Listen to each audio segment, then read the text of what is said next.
Vamos lá, galera, vamos dar continuidade à nossa aula de conceitos e tecnologias de internet?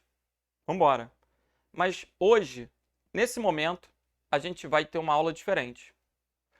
A gente vai conhecer um pouco mais da minha vida. Eu vou contar para vocês um fato.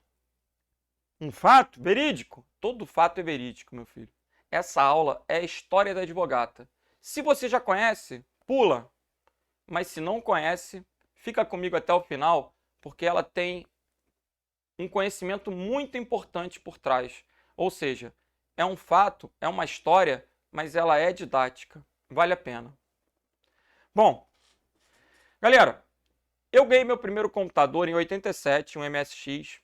Na época eu usava ele para jogar. Mas aquilo fez com que eu me familiarizasse com a máquina, despertasse o interesse pela informática. E já em 94, eu começava a dar minhas primeiras aulas em cursinhos livres. E em 95, mais ou menos, a internet chegou no Brasil. No início, eu vou te ser sincero, não tinha tanto interesse pela internet. As páginas eram apenas artigos científicos. Não havia monitor colorido, não tinha imagem, não tinha vídeo, nada disso. Os e-mails a gente podia trocar com pessoas que tinham cadastro de e-mail. Eram poucas. Então, não me chamava tanta atenção a rede mundial de computadores. Até que a Rede Globo colocou uma novela onde um casal de ciganos se conheceu a partir da internet. Quem lembra dessa? Ah, pessoal, era o Igor e a Dara. O Igor e a Dara eram ciganos que entraram num bate-papozinho lá, num chat, e se conheceram e viveram felizes para sempre. O nome da novela era Explode Coração.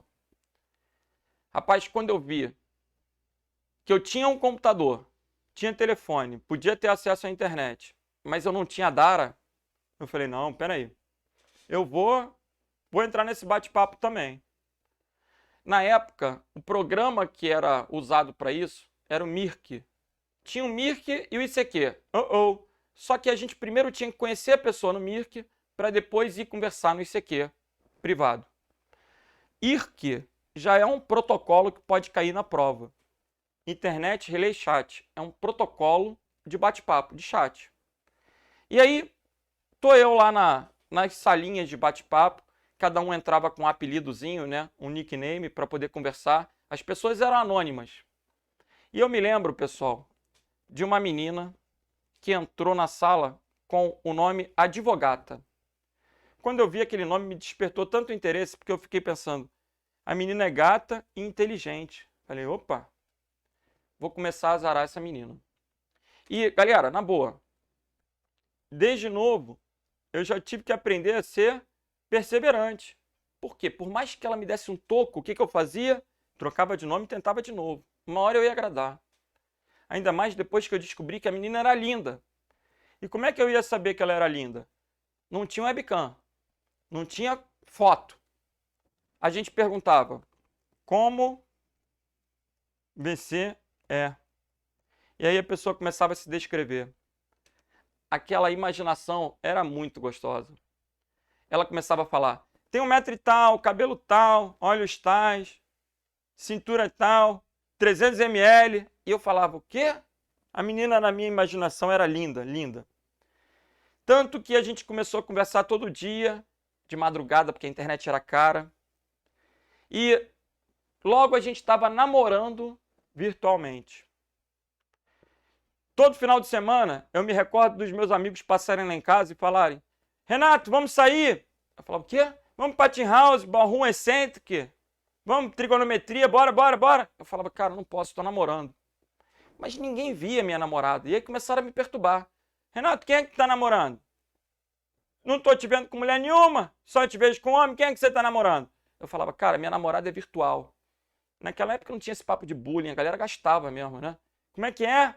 Minha namorada é linda. Um dia eu vou conhecê-la. E eu tinha aquela expectativa. Foram uns 3 meses namorando pela internet. Até que eu comecei a perturbar. falei, ô fulana, tá todo mundo me rindo de mim, né, me zoando e tudo. A gente precisa sair desse mundo virtual, a gente precisa se conhecer. Não tô aguentando mais, minhas mãos já estão tudo cheias de calo, meus dedos tudo calejado de tanto que eu digito. E aí a menina começou a me cozinhar, me enrolar. E eu me lembro que num determinado dia, ela virou para mim e falou assim, Renato, eu falei, opa, é hoje. Olha só, fui morar em Nova York. Eu falei, o quê? Aí ela, fui morar em Nova York. Eu falei, não tô acreditando. Nova York, Estados Unidos? Eu, um suburbano ferrado aqui do Rio de Janeiro, como é que eu vou fazer para te conhecer? Aí, todo investimento de tempo, né? De energia naquela pessoa, um amor platônico. Falei, caramba. Mas aquilo me deixou tão desconfiado, achei tão estranho. Não foi nada planejado. Eu falei, quer saber? Vou dar uma espiada no IP da menina. E não é difícil descobrir o IP da menina, porque eu estava conversando com ela o tempo inteiro. E quando a gente está conversando, a gente tem comandos que a gente pode digitar para poder visualizar as conexões ativas. Isso vocês não precisam saber. Mas eu só estou querendo mostrar que não foi difícil descobrir o IP da menina. Eu estava conversando com ela. Toda troca de pacotes implica que eu conheça o IP do remetente, do destinatário. Então, eu mandava mensagem para ela mandava mensagem para mim. Basta conversar com alguém para descobrir o IP da pessoa. E o IP não é nada secreto. Isso a gente vai observar, inclusive. Qualquer troca de informações implica a descoberta do IP. Se você entra num site, o site sabe teu IP, porque ele precisa mandar a página para você. E eu sabia o IP da menina. E eu fiquei tão confuso quando eu vi o IP dela, porque o IP, pessoal, olha só. Vejam só. O IP da menina me lembra até hoje. É um IP válido? É um IP válido. Tem 4 octetos, olha aí. 4 números separados por ponto, variando de 0 a 255. Então, é um IP válido. Mas eu achei isso tão estranho. 171. Falei, quer saber? Eu vou pesquisar mais. Aí, galera, eu corri atrás do site da IANA. A IANA era, na época, a entidade responsável por gerenciar os endereços IP. Entrando nesse site, a gente vai ter uma tabela. Olha comigo. Endereço IPv4. Mostrando o dono de cada prefixo de IP. Aqui, eu já tinha até decorado alguns. O IP que começava com 9 era da IBM. O IP que começava com 12 da AT&T. Com 13 era da Xerox. Com 15 era da HP. 17 da Apple. Olha lá. Apple. 19 era da Ford. Então, volta e meia. Aí, Renato, mandaram um e-mail lá para minha esposa dizendo que eu estava traindo ela. Tem como tu descobrir quem foi? Deixa eu dar uma olhada no IP. 19. Tu conhece alguém da Ford? Meu cunhado. Pronto. É sério? 19. Todo IP que começar com 19 é da Ford. E o que eu queria era saber o IP 200. Vou procurar lá o 200. Tem muitos. Tem muitos. Vai até 255. Olha lá, pessoal. O 200 é um IP da LACNIC. LACNIC. O que é LACNIC? LACNIC, eu tive que pesquisar quem era LACNIC. Mas não deu muito trabalho não, olha lá. A IANA, ela tinha 5 escritórios. Um deles era LACNIC. E pelo mapa você já observa que LACNIC é América Latina. Quando a menina falou para mim que ela estava em Nova York, com aquele pouquinho de geografia que eu sabia, dava para perceber que o IP dela tinha que ser da ARIM. Não podia ser da LACNIC. Ela estava no Brasil. Eu pesquisei um pouquinho mais. 200 era usado no Brasil. Rapaz, voltei lá naquele bate-papo, falei para ela, advogata, nossa relação acabou. Aí ela, por quê? Falei, baseado em mentira, você está me enganando esse tempo todo, você não está nada em Nova York, você está no Brasil, você não quer encontrar comigo. E aí, a gente, né, começou a discutir tudo. Ela, mas como é que você sabe? Você pode provar? Eu falei, claro. Mostrei todo esse passo a passo para ela. Ela não tinha como repudiar, ela estava no Brasil. E aí, inverteu o jogo, né? Falei, não quero mais. A base da confiança, a base do relacionamento é a confiança. Não tenho mais, não quero. E aí ela começou a insistir. Me dá mais uma chance, me dá mais uma chance, me dá mais uma chance, não faz isso. E, obviamente, pessoal, eu me fiz de gostoso aí durante, sei lá, uns 10, 15 minutos. Até que eu cedi. Eu falei para ela, olha, então a gente tem que se encontrar hoje. A chance é essa. Me lembro que a gente marcou num baile charme em Madureira, aqui no Rio de Janeiro, embaixo do viaduto Negrão de Lima. A gente começou a combinar a roupa que a gente ia, porque não tinha telefone na época. E depois que eu disse como eu ia vestido, eu falei que eu ia com um casacão de veludo, com pele de carneiro por dentro. Era moda. Aquela calça caindo, aparecendo a cueca, um Nauru, era a visão. E fui eu lá, né, encontrar a menina de vestido verde, que ficou toda agradecida. Eu me lembro que ela colocou para mim, Renato, obrigado pela chance. Aquilo me deixou preocupado, porque ou ela não era uma gata, ou ela não era tão inteligente. Rapaz, fui eu lá em Madureira. Naquela altura do campeonato, 3 meses depois, fui eu. Logo, avistei a menina de roupa verde. Quando eu fui me aproximando, comecei a me preocupar. Olhei para um lado, olhei para o outro, comecei a avaliar, né? Mas era mulher? Era mulher, era mulher. Era maneira? Era maneira pra caramba. Era bonita? Era maneira.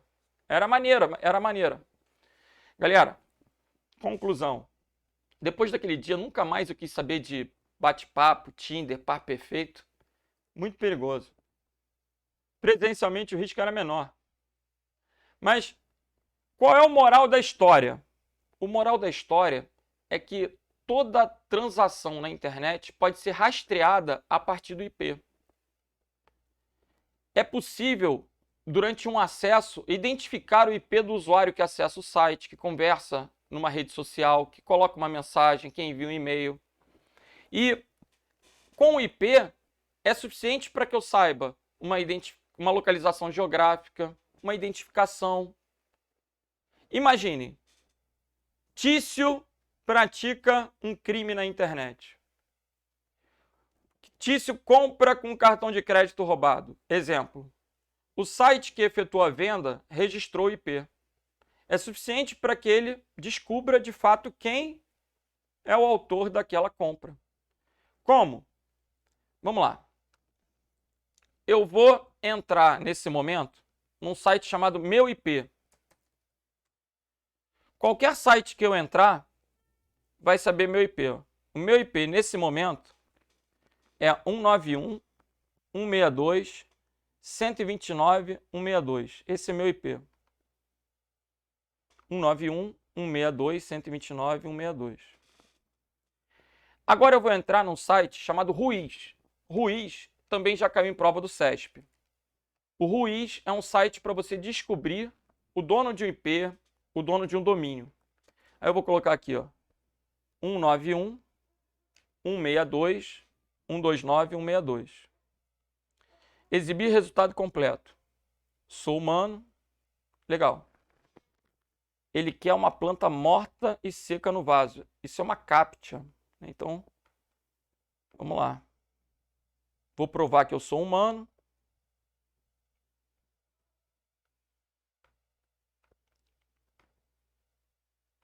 Legal. O que ele está me mostrando? Esse IP é da TIM. Então, o site lesado vai acionar a justiça, a polícia, que seja, e eles vão entrar em contato com a TIM, né, vão entrar em contato com o André Luiz, que é o responsável da TIM. Aqui tem o telefone, tem os dados para contato.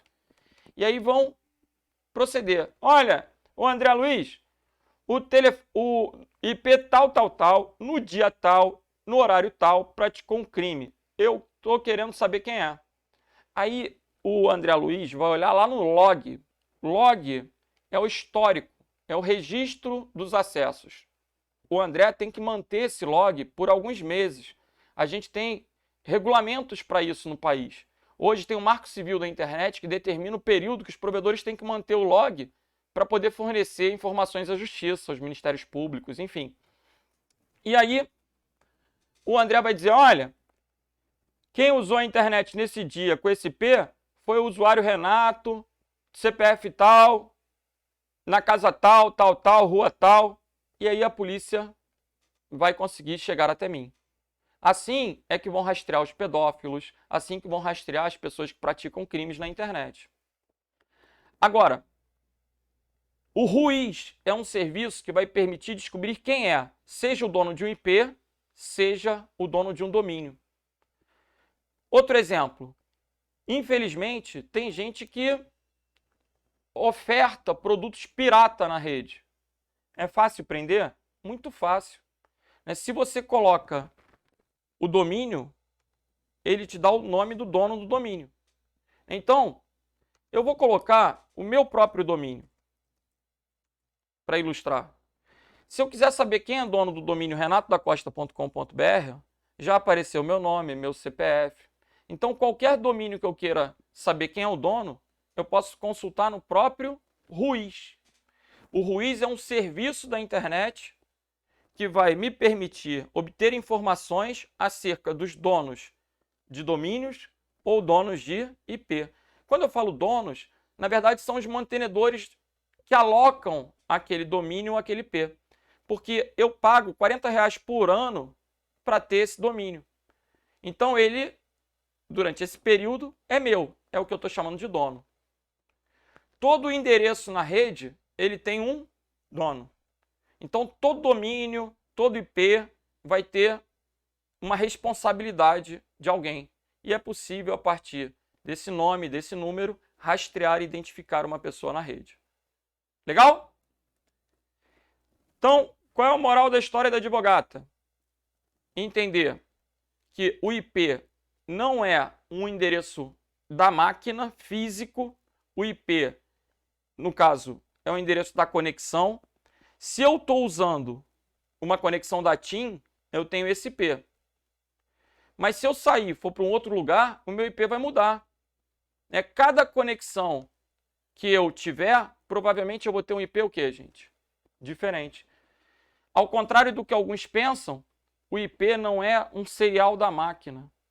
O IP é um endereço que, na internet, eu vou obter em tempo de conexão.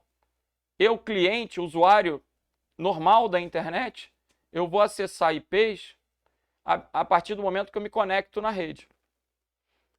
O meu IP vai ser um IP variável. Agora, um detalhe.